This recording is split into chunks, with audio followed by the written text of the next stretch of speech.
Hello all and welcome to the Rails board meeting. This is Friday, February 23rd, 2024.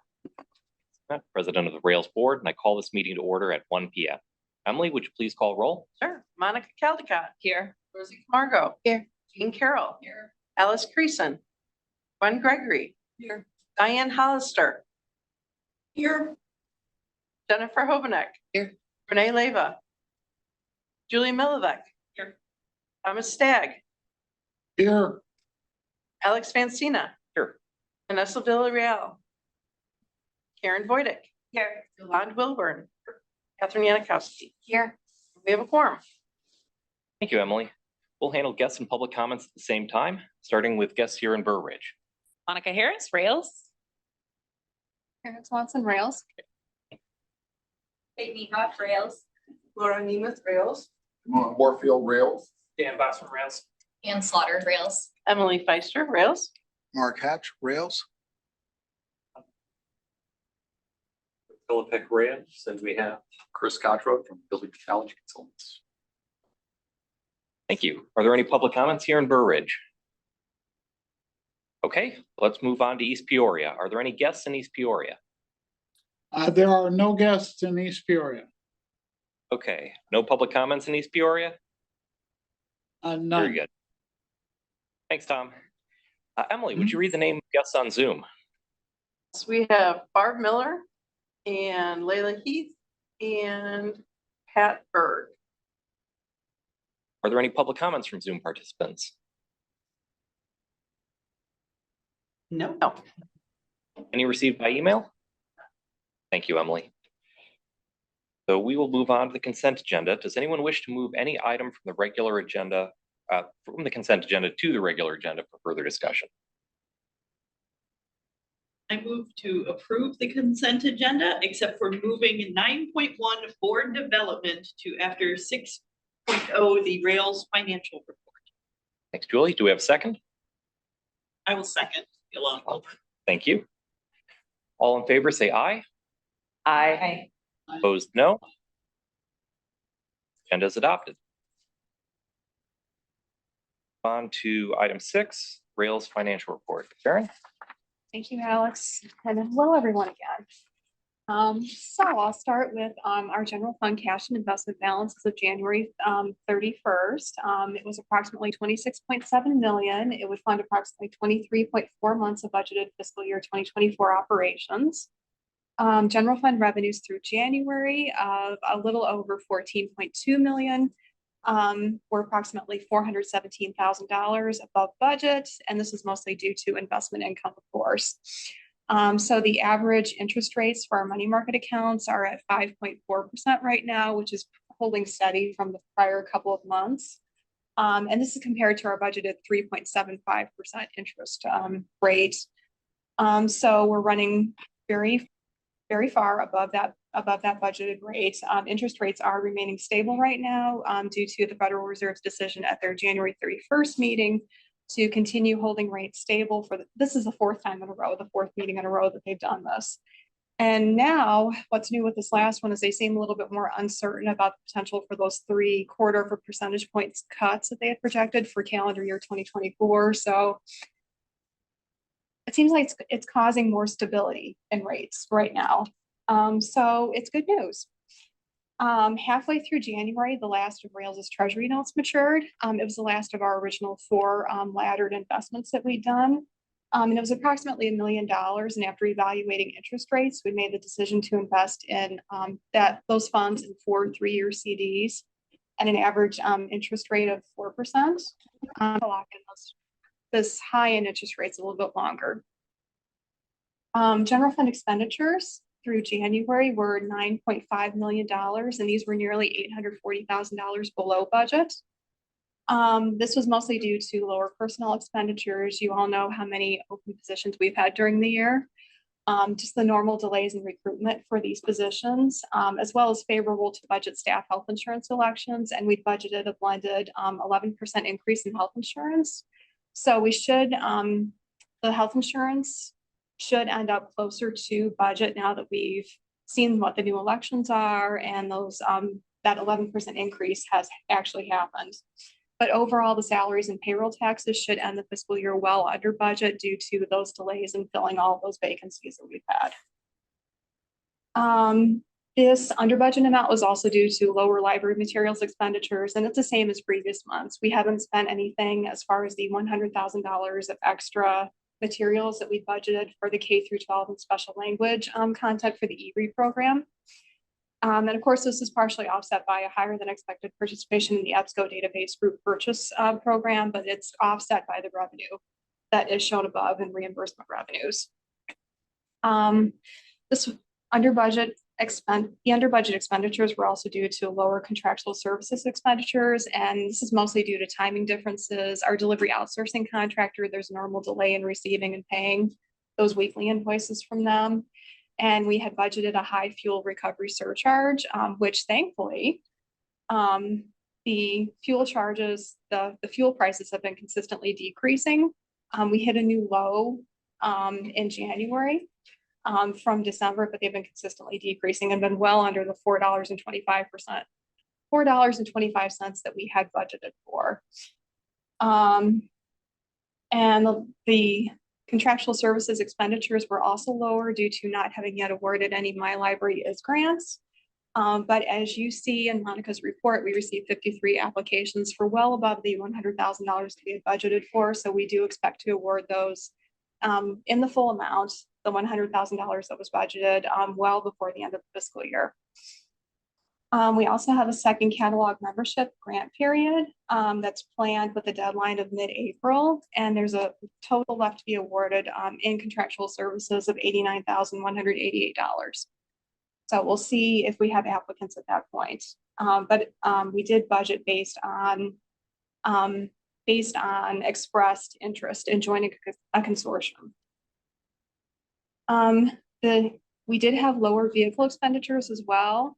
As I mentioned, similar to our contractual services delivery outsourcing vendor, there are timing differences in receiving and paying monthly fuel card increases. The low in January for fuel prices was $2.74 per gallon. This is the tax-free rate because we do get the tax-free rate. And this is partially offset by the fact that, of course, vehicle repairs are continuously running above budget. In total, Rails was able to order 13 vehicles. We've received 7 of these vehicles. We have 1 of the vans left, and we have the 5 box trucks left to receive as well. But in total, we budgeted $750,000 for 12 vehicles. We were able to order 13 at just $11,000 above this budgeted amount. And I did want to mention also during the month of January, because we have had the recabling project going on here at Burr Ridge, Rails purchased both the switches and some other peripheral hardware for that recabling project. We will receive and pay for racks, rack mounts for the switches, the cable, and the remainder of the labor to actually run the cable from our third-party vendor as the work is completed, most of which will happen in February this month. And it's expected to come in well under budget in total. So that's just about all that I have for this month. Do I have any questions? Question. Are the vehicle, well, it's actually for Mark, are the vehicles being used yet? Or they're just Yes. here? Yes, they're already on the road. Yes. All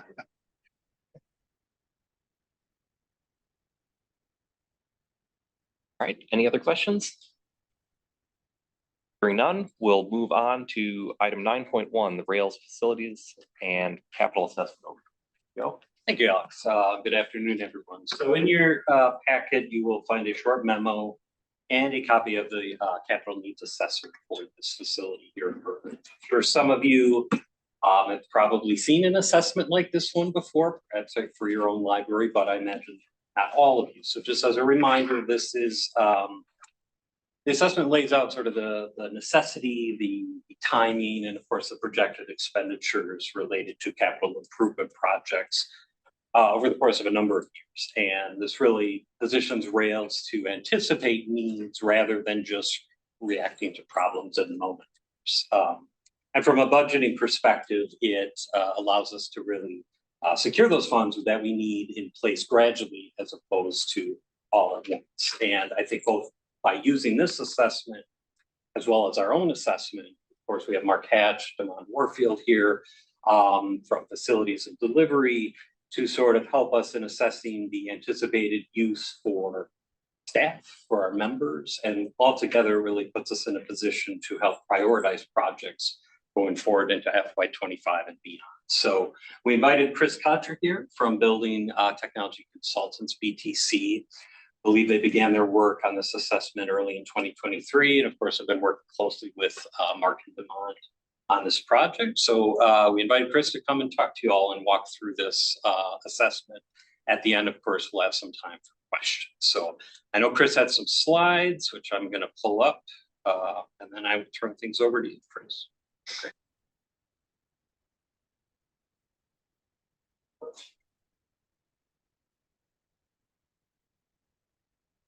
Okay, all right. Well, thank you, everybody. My intent here is to kind of go over what you've got here. Obviously, there's a lot of information kind of into a package here, but the intent is just try to cover, the big picture of what this assessment was, what it means for future planning and everything.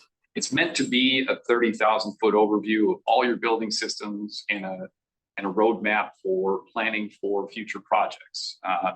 It is, one thing of caution, it is a snapshot. So things are always fluid, things are always moving, but this is a guideline to go forward. And with things evolving with finances and when things get done, obviously, there's a need to sometimes update these studies, but this is a snapshot for what we see right now. So just to give you some information on what our scope of work was to get to this point, the first step was reviewing background information for the building facility, understanding what types of capital projects have been done in the past, their history, and what goals there were going forward. And then the next step was doing an actual physical assessment of all those systems. So you're not dealing with just cookie cutters answers. It's more about the systems they have specifically at this building rather than just a roof. It's this roof in particular, as an example. The next part of that is doing a financial analysis and estimating useful lives of all those components and coming up with a schedule to replace those or repair those. And the last part is putting together the report that you have all seen summarized here. Just going through how we kind of categorize things during our field assessment.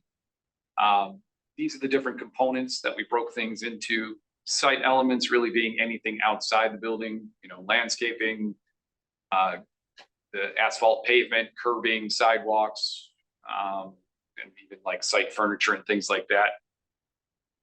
Just a couple of quick photos of that, just to share what, we're on the same page on what those components consist of. Roofing, I think that one's pretty self-explanatory. That would be the roofs. And facade, I've got precast concrete facade panels all the way around. The one unique feature about that is you have sealant joints in between every one of those panels. And that was one of the things that we had found that was kind of poor shape that should be addressed sooner rather than later. But that was really the main focus of the facade stuff, as well as some of the window conditions that we've seen. And the annex on I flipped around north side, is that right? Yes.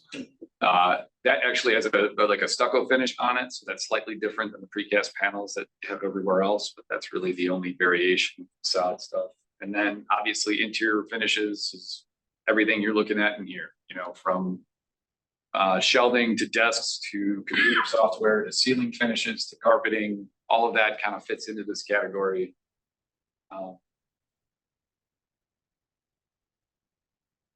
For us right now. And then we had assistance from Alara Engineering to look at the mechanical, electrical, plumbing, and fire protection systems. That's not generally our expertise, so we bring in people that do that on a regular basis. So that was the focus of their study. And then, you know, same kind of thing. That includes all the things that make the building work, from, you know, HVAC to electrical to plumbing, all that stuff.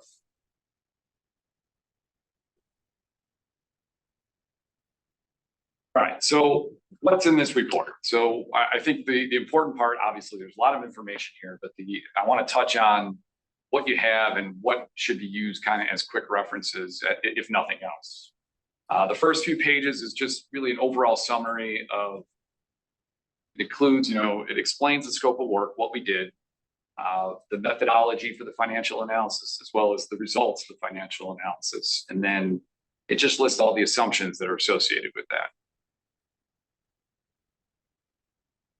This next part is this is an important part of the report, because it, you know, each of those categories that I touched on, there's a separate summary report for each one of those categories. And each one of those summary reports goes through a description of what's included in that, approximate quantities for each asset in that category, what condition they're in, what typically be involved with rehabilitation of those, and then the cost schedule for that rehabilitation. We also include maintenance recommendations. So, you know, the main focus of this study is, you know, what's that schedule for replacement? Maintenance recommendations isn't really captured in the financial part of things, but the maintenance recommendations are things that might help you defer some of that work. If things are kept up, you know, there's opportunities for those. You know, this is meant to be a big plan that obviously the goal is, if you don't have to spend the money, you know, and defer it somewhere else, these are ways you can do that by making sure you have the maintenance plan, you know, in order to attacking all those different systems. And then Alara's report really has the same breakdown. They have it down by system as well: mechanical, electrical, plumbing, and fire protection. And it's the same thing. They have, you know, a description of what the systems are, recommendations for what needs to be done, and then, you know, approximate schedule and costs associated with all that.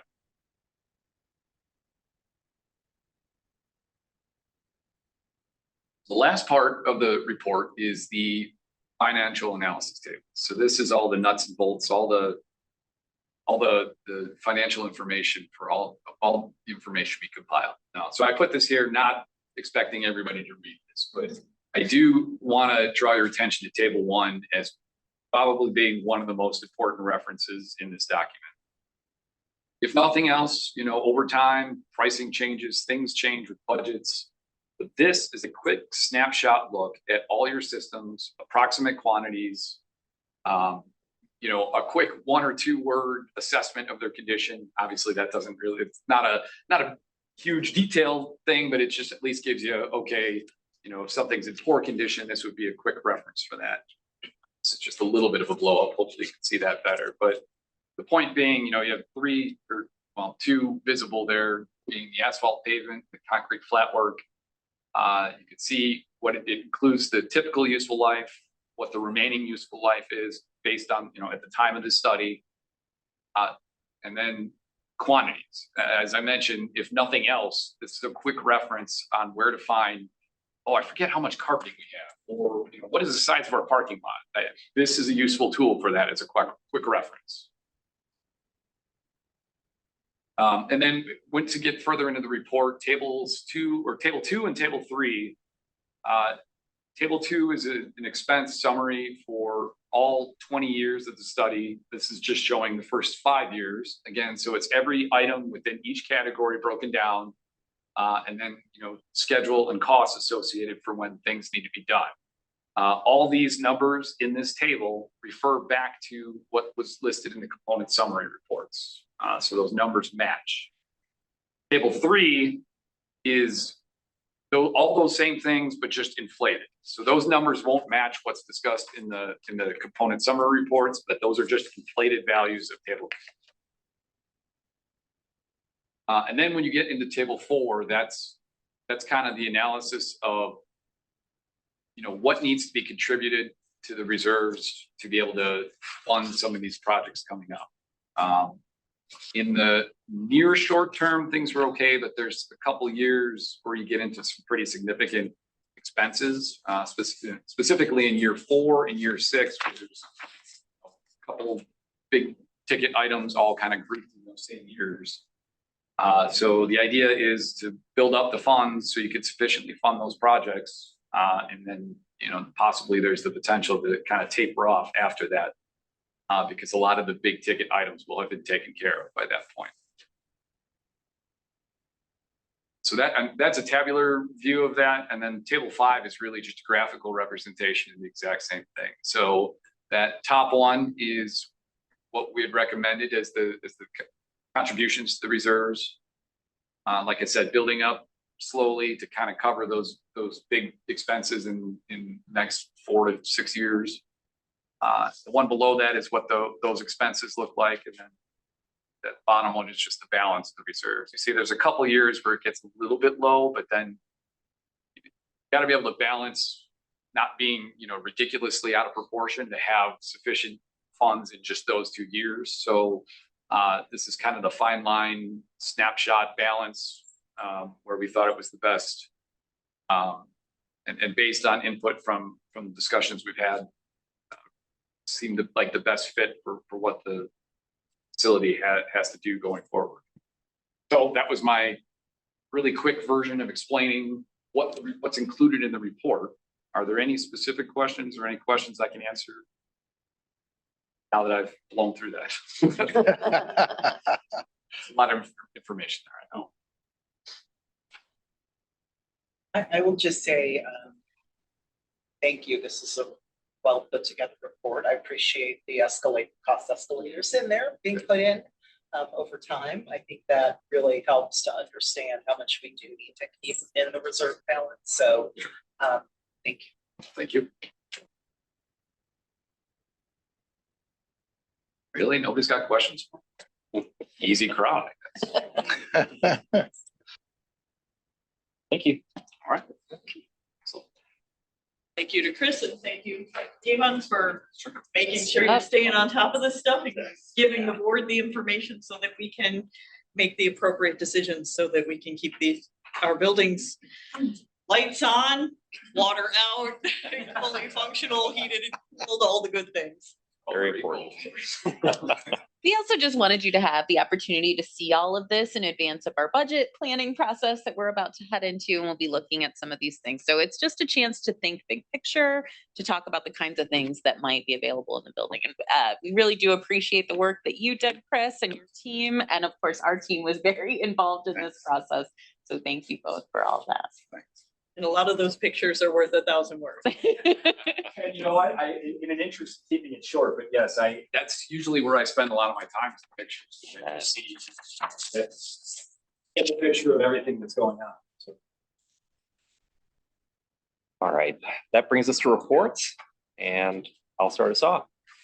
I have an update on the appointment of this year's nominating committee. Our 2 board representatives this year are Tom Stagg, who will be chairing the committee, and Jennifer Hovanek. Tom is reaching out to representatives from Rails member libraries to join the committee, and so far, Michelle Simmons has accepted. We're still trying to contact a couple of others, so I have further updates on that in the future. Are there any additions or questions to the committee reports that were included in the board packet? Okay, in that case, we'll move on to the Rails report. Okay. Thank you, Alex. Hello, everybody. I just have a couple of items from this week that we wanted to mention ahead of talking about the items that you saw there in the packet. And the first one is one that you may have seen in eNews this week, and it's that the State Library released the RFP for the statewide databases. So pleased to see that continuing to move forward. And there were a lot of positive comments from Rails members speaking to the same effect, that they were excited to see this next step in the process happening, and it made it seem more real. I see Pat out there. Pat, I know you probably have stuff to share about that, so I'll leave that short, but we're really grateful, and there's a lot of excitement out here in Rails. Also wanted to share some important information with you about our Rockford location. So I know we just saw the piece about Blue Ridge. Blue Ridge is a building that we own, and Rockford, that is a rented space. So our lease was up close to January. We got the new times that were next and they actually proposed a 43% increase in our rent at the Rockford location. And so 43%, which is about $993 a month additional. So we did look at the Rockford space to see if there was anything else that might work and still be sort of similar to the amount that we were paying in the past. Mark did a really great job of trying to identify some pieces. That area historically has been a challenge to find warehouse space that works for us and the kind of things that we need for delivery. But he was successful in finding something that's going to work for us. Not only will it work for our current needs, but it's actually larger in square footage, which will allow us to bring the vehicles inside at night and lock them up. For those of you who've been on the board for a while, you may remember that in the past, some of the catalytic converters were stolen from our vehicles. So this will actually make them more secure, and it will allow for a little better security for our staff who are there late at night, and they're maybe not always with other people in the building. So we think this is a really good move. The cost of the new building is a bit more than our existing rent, but it's less than what the new rent would be, with a lot more square footage. And Mark just left, but I think I have written down it's about 2,000 square feet. The original rent people, yeah, Yes, we did. their face, Well, like that. Not more money, how about no money? Yeah. Yeah. so we are really pleased, but this all just came together this week, which is why you're hearing it now. We will be paying rent at both our old space and the new space for the months of March. So you'll hear about that in our financials moving forward, but we wanted to make sure that you know, and we did end up with a really great result. Joe, anything else you would add at No, this I mean, point? just the proximity, you can see the new facility from our old facility. Is there a lot that you have to do inside, like construction wise, or do you have to? The office space, which for that operation is really, delivery services manager, a break room, there's some cleanup, some 70s wood paneling on the, but nothing that's. That'll come back. That'll come back in style. But the space in which we'll be sorting in the vehicles, they really, really good shape. Newer HVAC systems, so there's a lot to. What was there? Fasteners, Oh, but and when Mark and I toured it, I mean, it was kind of just being used for storage, it seemed. wonderful. So it really is, and again. Do you kudos move in? to- Or when should you be in the new space? So our lease at the existing space ends March 31st. So we'll move sometime in the month, but we have to hire movers and get everybody over there. So it all depends on how quickly it can Might be able to just wheel things over because it's so close one to the other. That really worked out well. So obviously now a transition for staff. They've got the same driving directions to work every day. It's just literally a block away. What is the length of the lease? Do they lock a price in for a decent amount of years? It's 3 months for the initial term, and then 2 options for 1-year extensions. So the whole 5 years with the option. happen. So 3 years in the first. Yeah. So they, That's good, right? Yes. Yeah. We're just talking about the Rockford location, Mark. We're very happy about it and the work that you did in order to make that happen. I wanted to see a picture of the people's face from the old place. You had no interest in negotiating on the requested increase? You know what? They never got back to me. They just pretty much just said, this is what, take your 43% increase, and then that was it. So no back and forth or anything of that nature, So I think they were trying to recoup a lot of their expenses because we did ask them to put in new furnaces, things of that nature, and that stuff is expensive. So this was their way of recouping all of their money at one time. Yeah. Just wanted to make sure that we shared that with you all. So you'll be hearing more about that in coming months. But this is good news, I think, for our team. I did want to highlight a couple of things in the report and then open it up for questions. Some of the things that were in this report you heard Sharon discuss as well, including the fact that our recabling project is now done. We're really grateful both to our IT team and the vendor for getting all of that in place, and we are well positioned to move forward. There's also the mention of the grants that you probably saw. So the My Library Is grant, which had 53 libraries submit applications, as well as our CE grants. We had an additional 5 applications come in for those. So we are really excited to see what our libraries do with those wonderful applications once we're able to go through them. But excited to see what happens there. Also offered some additional Illinois legislative updates right at the beginning of your packet. Those are coming straight from the Illinois Library Association. We know this is a very busy time legislatively. And so we expect to see even more bills that they are watching as this continues forward. One thing I did want to call to your attention is that they now have a published list of bills that they are monitoring embedded in the Illinois Library Association's website. So it was I think what's on the website right now, or last I looked today, was an update from February 7th, but probably closer to the early March Public Policy Committee meeting. There will be additional updates with any of the new bills that have come in since then that they are continuing to monitor. Since the time of the report came out, we also now have a bill number for the treasurer bond piece. That's House Bill 4224. And if you recall, Rails did propose this piece. This was based on feedback that had been received at a LIRA meeting around how libraries were not aligned with other areas of government when it comes to the amount of money that they needed to put forward for their treasurer bonds. And so this is to put libraries in line with that. Should save libraries across the state a great deal of money if this is passed and goes through. So I'd encourage you to take a look at that. And if you have representatives in your area that are involved with this, to take a look.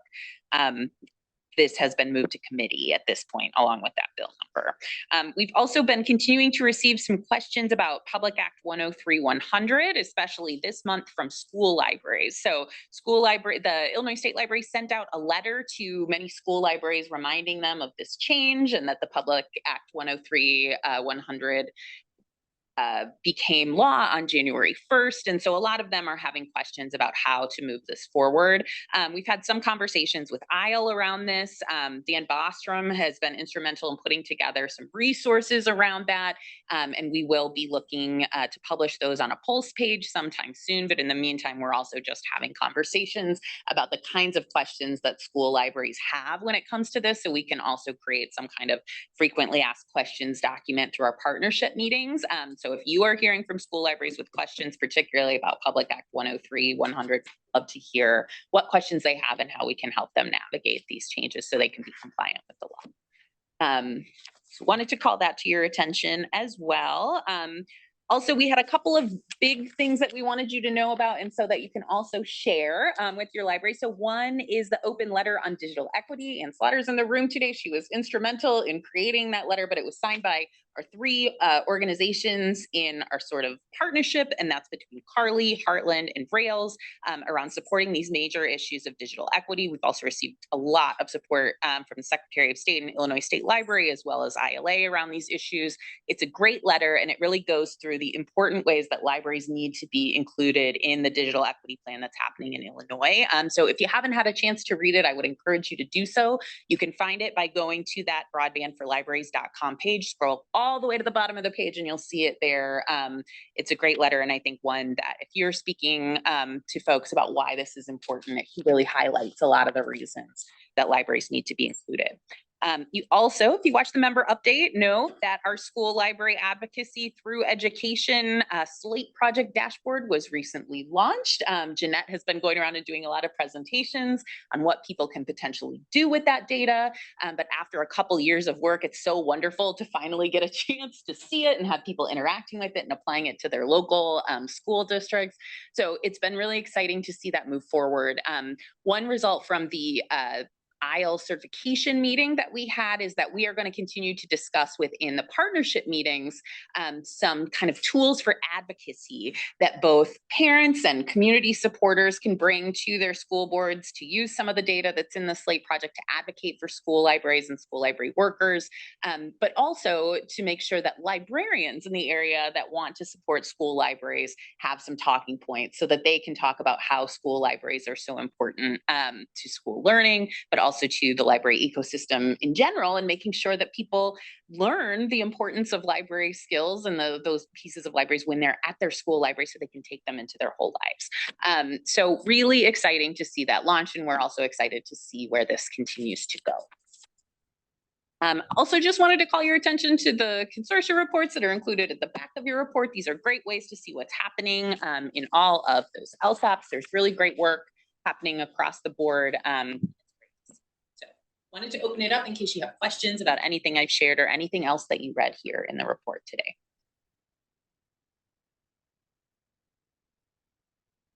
That's my report. Thank you. If you haven't had a chance to play with the SLATE dashboard and take a look at like your local schools, et cetera, really interesting. So Yeah. Thank you, Julie. Right. Next, we have Dan with Rails Marketing and Communications Overview. Yeah. Okay, so my document is just this for you all, and you have this in your packet. So Still the communicator. well, so if you don't know me, my name is Dan Bostrom. I'm the Director of Marketing Communications for Rails, and I've been in this role since Halloween last fall. And I just wanted to start by thanking Monica and the rest of the team for being patient with me and letting me get my feet under me a little bit here. You all know that Mary Witt left this team in this organization in a great position. And, you know, as you would expect, Mary left a lot of documentation for me. She's very detail oriented. And as a team, I feel like we've been able to do some really good work and continue to do work at a really high level. So I'm excited about that. But, you know, I think one of my most important jobs here today is just to talk up my team, because you might know me, but you might not know my team a little bit. So I want to introduce you to some of them. So, you know, when we have everybody, we're a 5-person team. Obviously right now we're down a person, but I'm just going to kind of go down the list and talk about each of the people on the team and give you a chance to learn about more what they do on an everyday basis. So Ola Gronsky is our digital marketing and communication specialist, and Ola is responsible for creating content across our digital platforms. And she does a fantastic job at that. Some of you have seen the things she's done with video, social media, our websites, email. You might also know that Ola is the producer for our Rails Minute videos, which we do around once a month. She does a fantastic job of making everything look beautiful and stylish. This was created by Ola. You know, she does a great job of keeping you updated on the stats that you have in your monthly board reports that are at the end of the Rails this month at Rails Report. And she has a lot of other projects, including the board orientation video, which you all saw last year and we'll be doing again.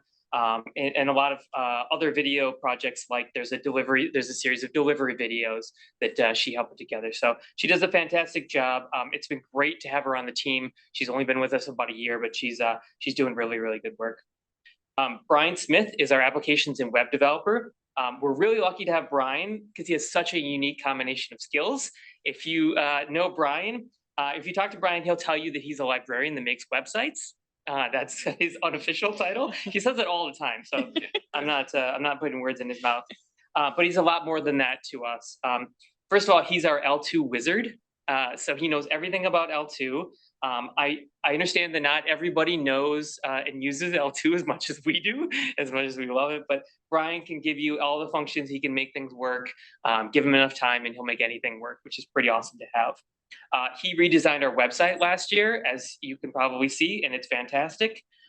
In addition to that, he manages all of our external sites. So the eRead Illinois site, the Find More Illinois site, Explore More Illinois, all the support sites out there. So He's also really great at keeping an eye out for all the changes that are happening in technology. He just one of these people that's on things all the time. He understands the moving parts. So when we were moving to our new website, Brian also realized that we would need to move to a new email platform, which is why we're on Listserv when we used to be on Mailman, and he did a fantastic job with that transition. Brian, one of the things Brian brings this rule that I don't think anybody else could possibly bring is Brian knows libraries as well. Brian's a librarian, right? And he's been in service in systems for a long time and understands member needs and how to communicate with members. And that is really, really important to us. So Brian is a huge part of this team. I don't know what we would do without him. So he said that's a big part of what we can do. Nicole Zimmerman is the marketing and public relations specialist. And if you read your Rails e-news every single week, you can thank Nicole for that, because it's a huge process to manage, and she does it with aplomb. She's fantastic about negotiating or communicating with people that want to put messages in there, editing the messages, making sure that that everything looks great. The e-news is our primary vehicle for communicating with members, especially. It's really how we shape our message and our brand to our members in a lot of ways. Nicole has done a lot of hand-holding with me, because I'm a little new to this process, and finding out about it is it's a lot. So, but she's a fantastic editor. She has us all thinking in Chicago manual style, because that's our official style manual. She's very brand conscious. She does a lot to help other departments around Rails craft their message and edit themselves. She's also the person who manages our booth presence at all of our conferences. And so you can see that at the bottom of the page, that this is all the places we frequently exhibit. She does all the printing, she orders the swag, she creates the booth schedules, she does all the promotion for it.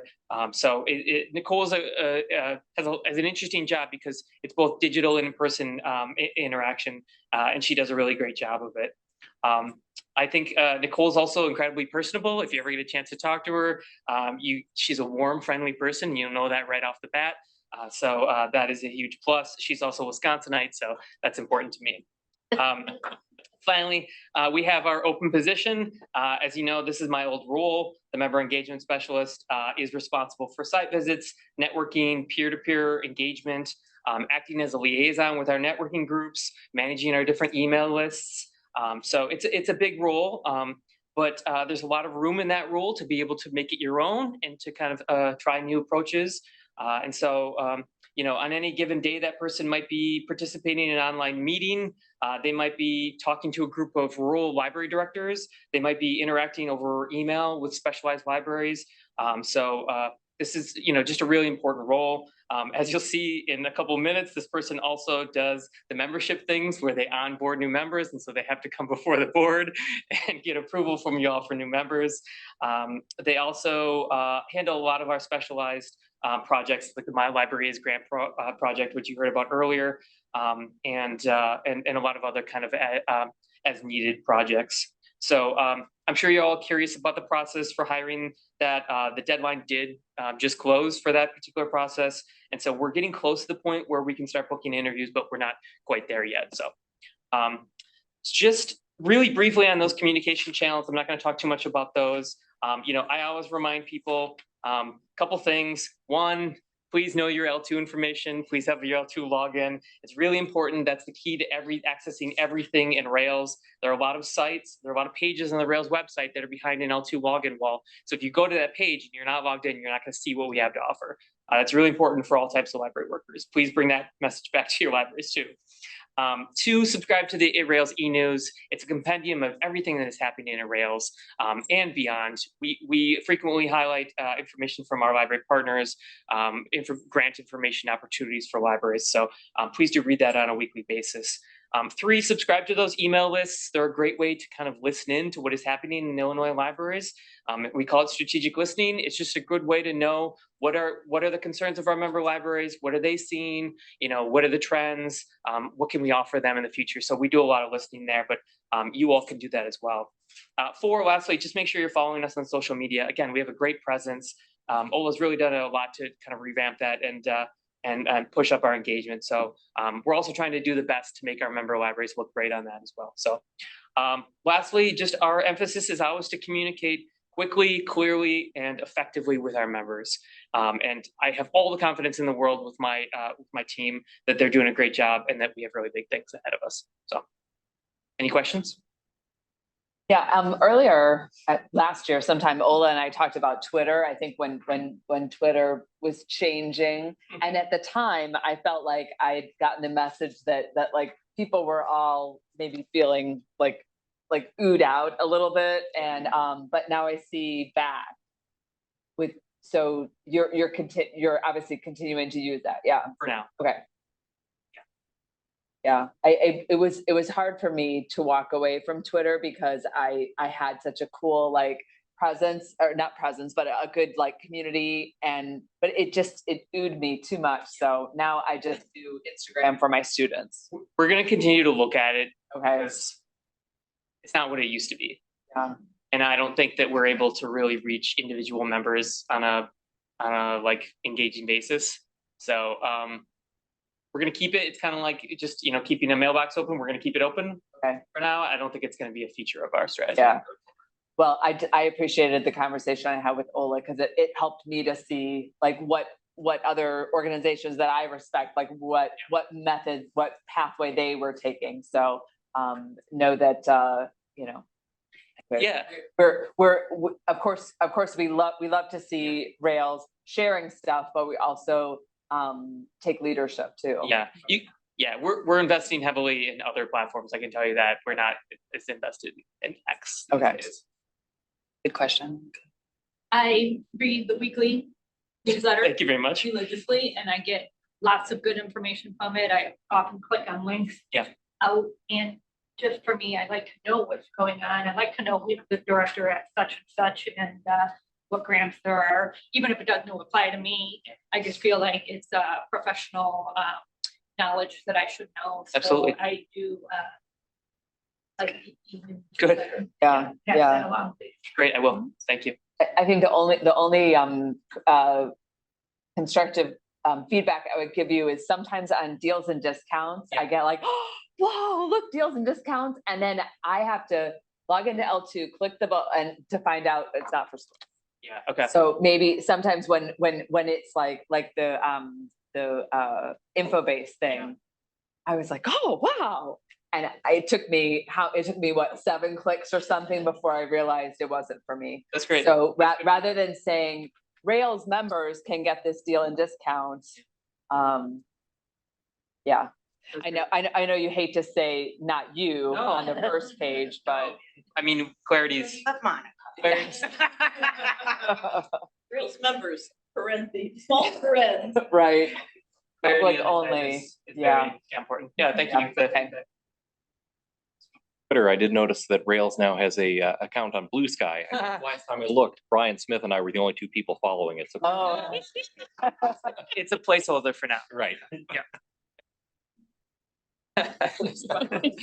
Well, they finally did away with the invites now. Right.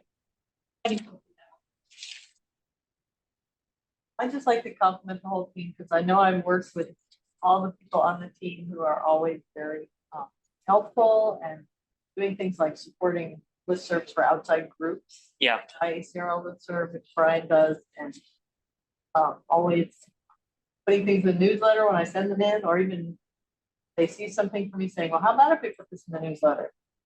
Yeah. So I think very active and doing a lot of great stuff for the state, for all the libraries. Yeah. Yeah. And that's a good point for you all. If you do have something to submit to the eNews, the email address is just enews@railslibraries.org. And that goes to both Nicole Zimmerman and myself. And excuse me, and Ola as well. And we can put that into the eNews, whatever you submit. Yeah. Thank you, Gwen. I think you can hear from Dan's timeline, but this has been a challenging year for this team. They lost a long-time trusted manager, were without a manager for a while. Dan was promoted and came on board and had to do a lot of projects, and they have really risen to not just keeping the status quo moving and going, but also continuing to add to their portfolio and add really wonderful pieces. So I really think this has been a really strong central year for them, and I'm so excited to see what happens as you guys are up and running and fully staffed. It's going to be really great. All right. Thank you. All right. Any other questions? Thank you, Dan. Back. Next up, we have the Illinois State Library report, and Pat Berg is with us today. Hi, good afternoon. I'm extending greetings from the Illinois Secretary of State, Alexi Janulius, and the Illinois State Library. Greg McCormick is not able to be with us today, doing something else. So Pat Berg is me, and I am here to deliver the report. I'm really thrilled to be with you all this afternoon. I usually am doing this with the Heartland Library System, so it's really nice to see people on the screen and who the board members are, and print out the packet, which was extremely long, and I was very impressed by all of that. So yeah, and it was nice to be able to be here and see the capital needs assessment project that's going on as well. So as Monica mentioned, the e-resources package for official procurement through the Secretary of State's office has begun. So that's speak for, you know, here we go, right? The vendor responses are due March 25th, and implementation is targeted for the spring. So this is a really tight turnaround, but that's what we're hoping for. The systems area and per capita grant application approved by the system board is due May 31st. And there are no substantive changes to the application, except there will be an eligibility form, and it'll probably be towards the beginning of that cover sheet and so on, those areas in that packet in the application. And it's based on the ALA Bill of Rights, so because it is a grant. So, but really nothing else major will be any different. So, and that announcement's going out next week with all of the information. 637 public library per capita grant applications were received. So that's really good. Out of 640 public libraries in Illinois. We received 28 public library construction grant applications, and the grant awards will be announced in April. The Open Educational Resources, which is also called OER, applications are due April 1st. This is a Secretary of State budget appropriation for $3 million. Grants to academic libraries will be awarded prior to June 30th, and the State Library is working with Carly on this program. The Public Library Construction Act program requires the Illinois State Library to accept applications by April 15th each year. In 2023, public libraries completed the Capital Needs Assessment Survey as part of the IPLAR. 623 libraries reported $913.9 million in capital needs, such as general work, building construction, repairs, etc. Libraries should be looking for other grant announcements for FY25. We're not sure what those might be, but just be looking out for those. And finally, the U.S. Department of Agriculture Forestry Service is celebrating the 80th birthday of Smokey Bear. They've created a reading program with materials for public libraries, and the state library will be mailing those out soon. I think there's like a stamp. I looked at it recently, today before I came here, and it's just something that USDA is wanting to share with public libraries, and we're the vehicle for that in Illinois. So one of them probably. And that's really all I had to report for today. Thanks, Pat. Any questions? You're welcome. I have a question. I don't know, when you say the implementation of the e-resources this spring, does that mean like before the end of the fiscal year essentially, or? Yes. No, okay. Targeted implementation. I mean, because the bids are, it's happening. Pat, I'll just reiterate, there's so much excitement out there around this. And I think knowing that the RFP is out there has made it really real for a lot of people. Yeah, it's so happening. Yes. You roll And for along. you too. Right.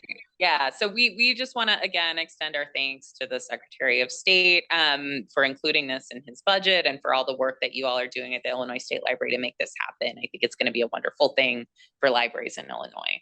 Yeah, we're real excited about it. Thank you. All right. Thank you, Pat. You're welcome. Next, we have Monica again with some committee and policy changes. Thank you, Alex. So we're gonna start with 8.1, which is on the Rails transitional duty policy. So this came through your policy committee. Chair Gwen Gregory is here today. This is the most recent meeting was on January 24th. And the policy committee has reviewed this new transitional duty policy twice. And at the January 24th meeting, they did vote to approve the policy for recommendation to the Rails board. This is a new policy, so it's not an adjustment to a policy. This is something that is wholly new. It came out of a discussion that has happened through LIRA, which is through our property and casualty insurance, around kind of a best case scenario, and trying to make sure that libraries are considering these transitional duty policies as an opportunity to keep on staff who've been injured in the line of duty, but still could potentially come in for a light duty or transitional duty piece on a temporary basis while they recover from that injury. The benefits to that are both to the employee who gets to stay employed at a regular level and keep on their benefits, but also to the employer, because a lot of statistics have shown that an employee that's out for a certain period of time becomes less and less likely to come back to work with the more time that they're out. So the hope is that this also creates an opportunity to retain more staff and create less turnover when you have a policy like this in place. So the original policy language was given to us by Ansel Glink. This was also reviewed by the staff and by the policy committee.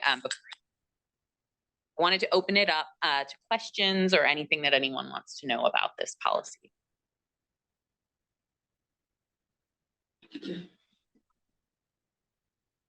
It seems pretty straightforward and responsive to the things that I think that the needs of Yes. those individuals who may be coming back from a work-related injury. Gwen or anybody else from the policy committee, anything else that you would add or anything I forgot to note? I think we discussed it quite a lot and discussed it with HR, with Sam. So, and got a lot of insights from that discussion. Right. Thank you to the committee and staff for the work on this. May I have a motion and a second to approve the transitional duty policy as presented? Billy, thank you. Rosie, thank you. All in favor, say aye. Aye. Opposed, no. Policy is adopted. Which brings us to revised charge for the Universal Service Committee. Thank you, Alex. Before I move to that one, I do want to once again just thank the policy committee for the incredible work that they are doing. You've seen a lot of policies come through. They're continuing to look at them, and they offer a great deal of detail and wonderful feedback that we have been able to use to make these policies better. So thank you. So 8.2, this is the Rails Universal Service Committee charge. As we do with many of our committees, we look over the charge in the beginning of the year just to make sure that it's still accurate, that it's still meeting the needs of the committee. And this was one that we thought had some potential for change. So what you'll see in terms of the changes to the charge include a standardization of language that's more in line with the charges of other existing board committees. There's an addition of language detailing the appointment process and schedule for seating committee members, which also appears in most of the other committee charges. So we thought it was important to include it there. We updated the data for the unserved population in Illinois and within the Rails service area, reflecting current Census 2020 numbers and the map that the Illinois State Library made available in terms of the library districts and the unserved populations there. We also added the Rails Advocacy Committee as a collaborative partner for sharing information because they were established after the original charge was written. So it seemed a wonderful fit for that section. And then we removed the duplicative membership details that were along the bottom of that page. In the past, other agencies had been listed as ex officio on the Universal Service Committee charge. And after requests that they no longer felt that there was a need to be ex officio in that same way, those were removed with the understanding that we will share any applicable and strong information with them going forward. So these were the changes from September 7th and then December 7th. They have been reviewed, and that committee did ask to send these on to the Rails board for your look at this to see whether or not you would approve these changes. Are there any questions about the changes to the church? Catherine Yanikowski is here with us today, who's part of the Universal Services Committee. Alice Creason, who's our chair, is not here with us today.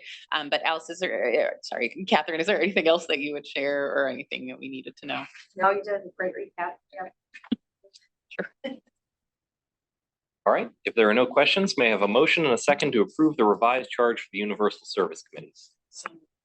Alon, thank you. Second. Ben, thank you. All in favor, say aye. Aye. Opposed, no.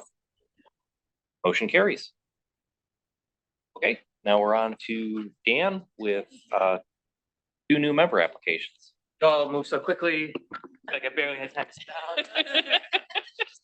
down. Okay, so yeah, we have 2 new member requests. One is a public school district and the other is a specialized library.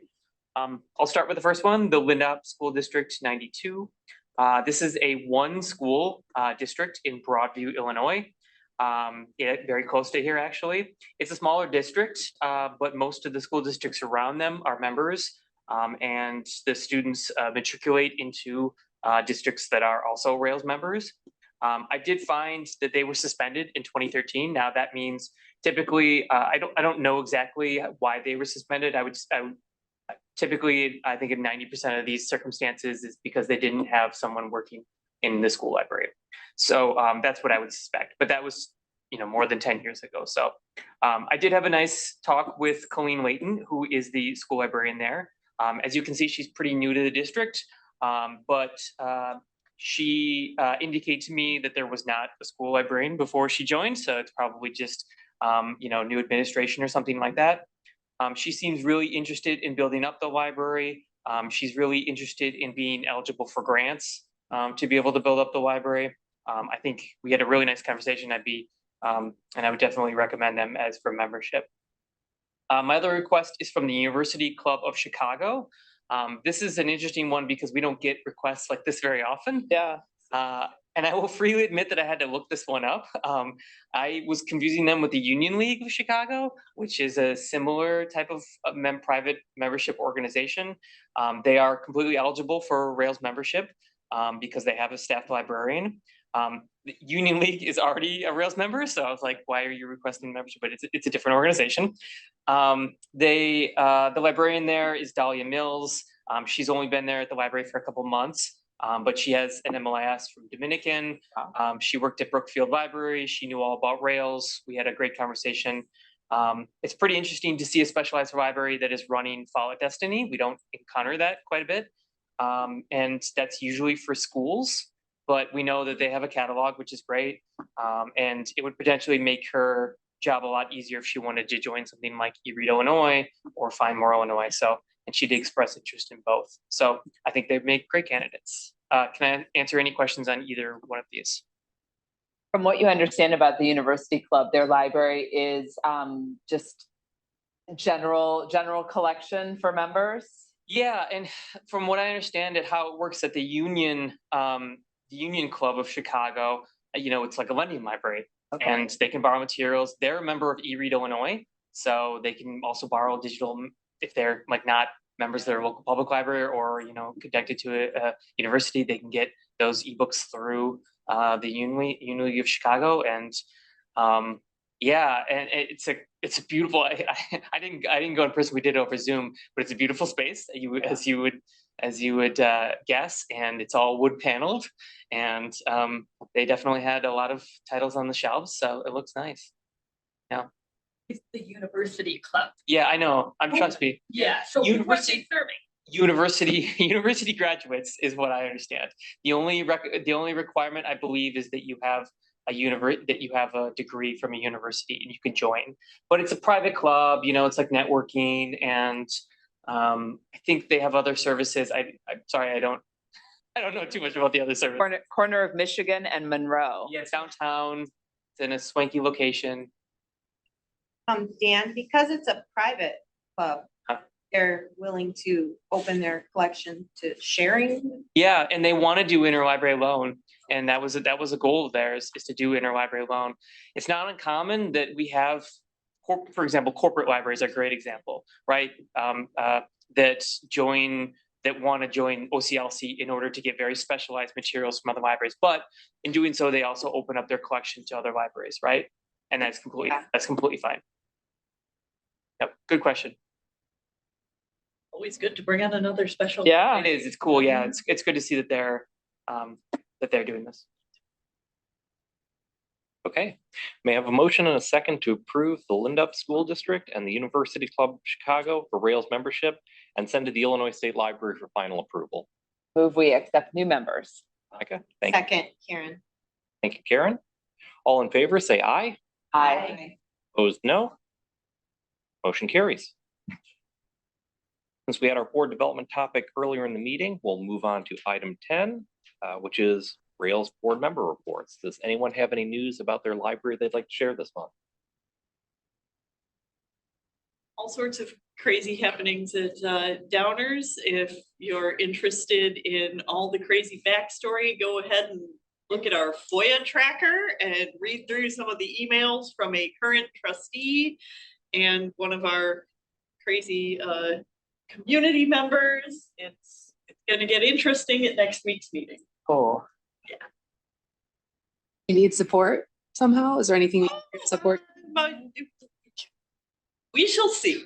There may or may not be a vote of no confidence and or a vote to recommend to remove a trustee from my board to our village council. As a village library in a home rule community, our village council has the authority to both appoint and remove trustees.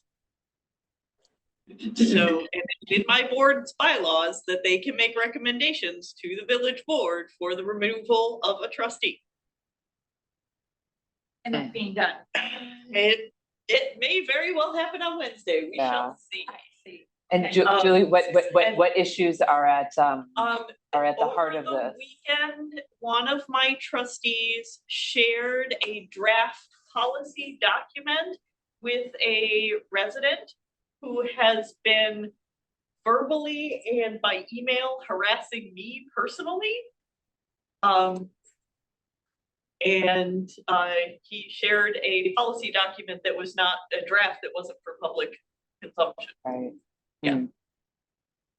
In kind of the straw that broke the camel's back on that trustee's action. Sorry that's happening to you. Oh. So, and if it happens, this could be the second time in my tenure at Downers Grove that a trustee could be removed from the board. So things are never dull. Ongoing saga for a long time. So, yeah. Well, you know where to find us if you do need support. Thank you. Pitch for reaching forward. Thank you so much. As president, chair of the conference, our early bird special ends March 28th. So I am so excited and so proud of my committee. We have some incredible workshops. You can look at the titles of the workshops on the Reaching Forward Facebook page. There's some really great stuff. I'm so happy because we got a drag queen story time happening for Performer Showcase. We have a workshop on how libraries can support or how they support the LGBTQA+ communities and have a panel. Like I'm so proud of the group that I'm like, these are ideas I have. Can you make this happen? Because my background is EDI. And so I really wanted this conference to have that for our library staff. So early bird special ends March 28th. It's at Rosemont. It's just one day. You won't lose your staff for like weeks, you know? So it would be really great to see them. I am the first Latina chair for the conference. So I'm really proud about that. And my friend Michael Treats, maybe people have heard of him. Oh, yeah. He's my wonderful friend and co-worker on Storytime Solidarity. And so I asked him to do a welcome video. How fun. So hopefully, I was like, I know you're busy, but could you do this? And he was all like, of course. I was like, okay, yay. So I'm really excited. So I hope everyone can come. It's in May. I should know this, right? May 10th. So, yeah. And then my library today is celebrating Black History Month with our Harlem Renaissance event. So we have a non-alcoholic speakeasy in our teen room. We have a jazz band quartet playing. We have a beautiful artist who brought in their exhibit of Black art, and it's so gorgeous. So we're gonna have a lot of stuff in the lower level is everything. And then Saturday, because we want to do two things at the same time. Saturday, we have our brunch with Belle. These little like story time princess things like is taking off with us. This one was not even promoted. It was just in our newsletter, and within days we were at capacity. So we never promoted it because they got full so quickly. So we're excited. They've asked me to do more of them. So that's really nice because we're calling them our cultural princesses. And so I bring cultural centers or people of that culture to come and explain to us, and then they get this wonderful experience with our princess. So very proud of it. Thank you. And while you're at Reaching Forward, Alex and I are speaking on a panel together about library worker, trustee, why not both? So we'll be there. And Vanessa's on that one with us. Well, that's usually where she sits. But And Vanessa, Renee, and I are on a workshop talking about breaking borders. So how to include like Spanish from like the director to the staff level. Like, hey, I want to bring books to my community.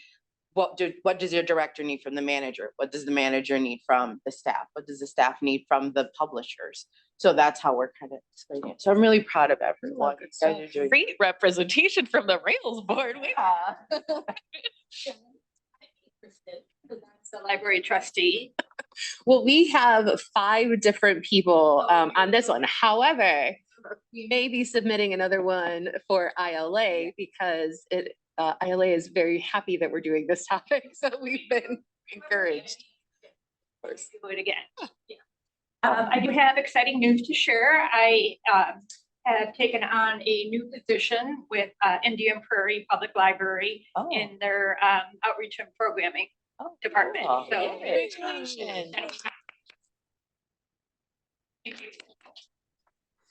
I know that many of you have dealt with program interruptions. You've had elevators that don't work and all sorts of craziness, but this might take the cake. So I've learned that due to AP testing, I will be without, I should say, our school will be without its library for every day in May except 2. Completely unaccessible, like nothing. So the 2 days I have open in May, one of them is like the last regular day of school. One of them is the first day of finals. And so on the last regular day of school, we're having a blowout party. A book checkout party and try to load up the students with something to read over the summer because they won't have access to anything. I mean, I used to be able to kind of sneak in and get books for kids on the side and nothing. So it's a sad time. They cut my sister's library hours too. Yeah. Well, yeah, it's more of a space thing. They literally move all of except the bookcases, they move all the furniture out and they move in, 150 desks in rows, and that's where every kid takes their AP tests. So what do you do then? There's a child sitting at my desk taking an AP test for the entire month of May. So I bring my laptop down to the teacher workroom and find some rando place to be. So you're homeless for the month of May. Yeah, I know. It makes you know how much you love the space, and it makes me know how it's hard for the students who also love that space. That's like their home, and they can't enjoy it either. And I know I wish every student taking AP test awesome luck, but it is hard for the rest of the school community. At Villa Park Public Library in March, on March 18th, I believe we are hosting Secretary of State Julius on a trip to our area. Woohoo! So I will be there along with the director, Sandy Hill. So it's exciting to get to show off our beautiful building. Was done in 2019, big grand opening supposed to be in 2020. So lots of people get to come and see it now. So it's good.